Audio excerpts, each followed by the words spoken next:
ನಮಸ್ಕಾರ. ನಮ್ಮ ಜೊತೆ ಕಸ್ತೂರಿ 42 ವರ್ಷ ಅವ್ರು ಬಂದಿದ್ದರು. ಅವ್ರಿಗೆ ಅವ್ರು ಬಂದು ಬ್ಯಾಕ್ ಪೇನ್ಗೆ ಸ್ಲಿಪ್ ಡಿಸ್ಕ್ ಆಗಿತ್ತು.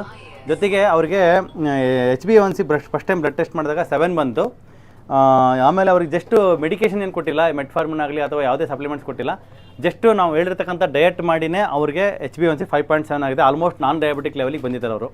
So diabetic to non diabetic ಜರ್ನಿನಲ್ಲಿ ಏನೇನೆಲ್ಲ ಅವಾಯ್ಡ್ ಮಾಡಿದ್ರು, ಅವರ ಡಯಟ್ ಹಂಗಿತ್ತಕ್ಕೆ ಅಂತ ಕೇಳೋಣ. ನಮಸ್ತೆ ಮಾ, ಡಯಟಲ್ಲಿ ಏನೇನು ಅವಾಯ್ಡ್ ಮಾಡಿದ್ರಿ? ಯಾಕೆಂದರೆ HbA1c 7 ಇದ್ದಾಗ ಡಯಾಬಿಟಿಸ್ ಅಂತ ಯೂಶಲಿ ಮಾತ್ರೆ ಕೊಟ್ಬಿಡ್ತಾರೆ. ಸೊ ನಾವು ಮಾತ್ರೆ ಕೊಡಲಿಲ್ಲ ನಿಮಗೆ, ಜಸ್ಟ್ ಡಯಟಲ್ಲೇ ಕಂಟ್ರೋಲ್ ಮಾಡ್ಕೊಂಡು ಅಂತ ಒಂದು ಇನ್ಸ್ಪೈರ್ ಮಾಡಿದ್ವಿ. ಮತ್ತು ಅದ್ರ ಬಗ್ಗೆ ನಾಲೆಡ್ಜು ಕೊಟ್ವಿ, ಏನೇನೆಲ್ಲ ತಿನ್ನಬೇಕು, ಏನೆಲ್ಲ ಅವಾಯ್ಡ್ ಮಾಡ್ಬೇಕಂತ.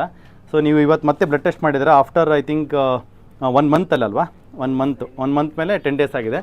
1 ಮಂತ್ 10 ಡೇಸಲ್ಲಿ ಇವತ್ತು 5.7 HbA1c ಆಗಿದೆ. ಸೊ ಏನೇನು ನೀವು ಹೇಳ್ತಕ್ಕಂಥ ಟಿಪ್ಸು ನಮ್ಮ ವೀಕ್ಷಕರಿಗೆ ಹೆಲ್ಪ್ ಆಗುತ್ತೆ ಅಂತ ನಿಮ್ಮ ಅನುಭವ ಕೇಳ್ತಾ ಇದ್ದೀನಿ. ಅಂದರೆ ಇವಾಗ ಬಿಟ್ಟಿದ್ದೀರಾ, ಮೈದಾ ಬಿಟ್ಟಿದ್ದೀರಾ? ಓಕೆ. ಕಾಫಿ ಬಂದರೂ ನಾನು 35 ವರ್ಷದಿಂದ ಕುಡಿತಾ ಇದ್ದೆ ಕಾಫಿ ಟೀ ಎಲ್ಲ. ಒಂದು 10 ಸತಿ ಆದರೂ ಕುಡಿಬೇಕು, ಕುಡಿಯೋದಿಲ್ಲ ನಾನು. ಕಂಪ್ಲೀಟ್ ಬಿಟ್ಟಿದ್ದೀರಿ ಇವಾಗ? Complete zero? ಬರೀ ಡಿಕಾಷನ್, ನೀವು ಹೇಳಿರೋ ಡಿಕಾಷನ್ ಮಾಡ್ಕೊಂಡು, ಅಂದರೆ ಕಷಾಯ ಮಾಡ್ಕೊಂಡು ಕುಡಿತೀನಿ ಅಷ್ಟೇ. Okay okay. ಆಮೇಲೆ ಈಗ ರಾತ್ರಿ ಹೊತ್ತು ಊಟ ಮಾಡಲ್ಲ. 2 ಮೊಟ್ಟೆನೂ ಶೇಂಗಾ ಬೀಜ ತಿಂತೀನಿ. ಬೆಳಗ್ಗೆ ಹೊತ್ತು ಕುಂಬಳಕಾಯಿ ಜ್ಯೂಸು, ಆಮೇಲೆ ನೆಲ್ಲಿಕಾಯಿ ಜ್ಯೂಸು, ಕೊತ್ತಂಬರಿ ಜ್ಯೂಸು ಕುಡಿತೀನಿ. ಮಧ್ಯಾಹ್ನ ಒಂದು ಹೊತ್ತು ಮುದ್ದೆ ಆದರೂ ತಿಂತೀನಿ, ಇಲ್ಲಾಂದರೆ ಅನ್ನ ಆದರೂ ತಿಂತೀನಿ ಸರ್. ಇದು ಕೋಕೋನಟ್ ಆಯಿಲ್ ಯೂಸ್ ಮಾಡ್ತೀನಿ.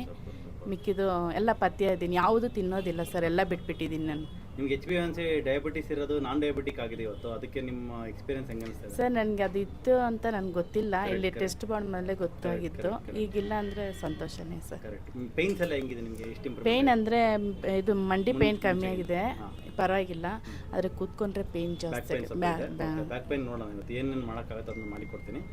Almost over all experience improvement ಆಗಿದೆ. ಹಾಂ ಸರ್. ಸ್ನೇಹಿತರೆ, ಮುಖ್ಯವಾಗಿ ಅವ್ರು ಹೇಳಿರ್ತಕ್ಕಂಥದ್ದು ನೈಟ್ ಫುಡ್ಡು ಶೇಂಗಾ ಬೀಜ ಮತ್ತು ಮೊಟ್ಟೆ ತಿಂತೀನಿ ಅಂದರು. ಅಷ್ಟೇ ಸಾಕಾಗುತ್ತೆ, ಯಾಕಂದರೆ 2 ಪ್ರೋಟೀನ್ ಆಗಿರೋದ್ರಿಂದ. ಪ್ರೋಟೀನ್ ಆರ್ ಫ್ಯಾಟ್ ಎರಡೂ ಓಕೆ ನೈಟಲ್ಲಿ. ದಯವಿಟ್ಟು ನೈಟಲ್ಲಿ ಫುಡ್ ಕಂಟ್ರೋಲ್ ಮಾಡ್ಕೊಳ್ಳಿ.